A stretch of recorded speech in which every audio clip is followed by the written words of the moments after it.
Hello friends. आज जब मैं अपनी बेटी को हिंदी पढ़ा रही थी तो मैंने देखा कि उसकी वाक्य में की और की लिखने में बहुत सारी गलतियां थी।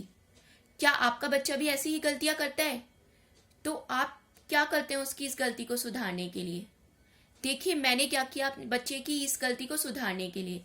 सबसे पहले मैंने अपनी बेटी को समझाया कि जब क पर छोटी ई की मात्रा होती है तो ई की छोटी साउंड आती है, क ई की।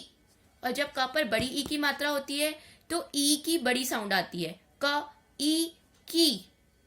फिर उसके बाद मैंने उसे बताया कि जब भी कोई वाक्य में की मध्य में आता है, मतलब बीच में आता है, तो हमेशा का पर बड़ी ई की मात्रा आती है। जैसे कि आज राम की तबीयत खराब है, यहाँ पर की वाक्य के मध्य में आया है, बीच में आया है, तो यहाँ पर का पर बड़ी ई की मात्रा आएगी। और जब की का प्रयोग हम कब करते हैं? जब दो वाक्य होते हैं उन्हें जोड़ने के लिए की का प्रयोग किया जाता है। जैसे माँ ने कहा कि आज मौसम बहुत खराब है, तो यहाँ पर एक वाक्य तो हो गया माँ ने कहा, दूसरा वाक्य हो गया आज मौसम बहुत खराब है। तो इन दो वाक्यों को जोड़ने के लिए की का प्रयोग किया गया। इसी तरीके से अगर हम ये वाक्य बनाए, मैंने सोचा कि आज छुट्टी है, तो मैंने सोचा एक वाक्य ये हो गया, दूसरा वाक्य हुआ आज छुट्टी है। तो इन दोनों वाक्यों को जोड़ने के लिए की का प्रयोग करेंगे। मैंने सोचा कि आज छुट्टी है, का पर छोटी ई की मात्रा का प्रयोग करेंगे।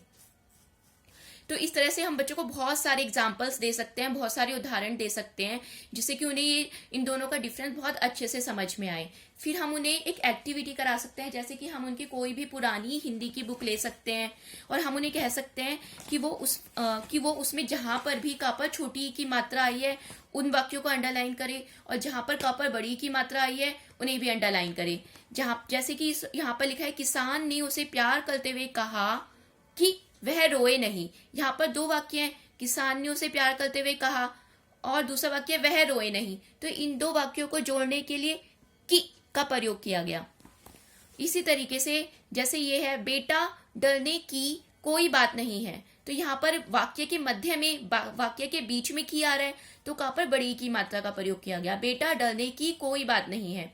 तो हम इन बच्चों को ऐसे जब वो अंडरलाइन करेंगे, तो वो देखेंगे कि दोनों में किस तरह क्या अंतर है।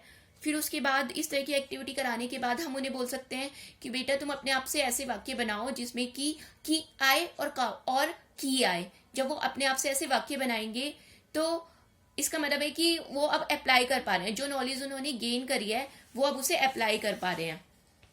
तो इस तरीके से प्रैक्टिस करने से आपके बच्चे को की और की में अंतर जरूर समझ में आ जाएगा। तो चलिए मिलकर कोशिश करते हैं कि हमारे बच्चे की ये गलती दूर हो जाए। Okay, thank you.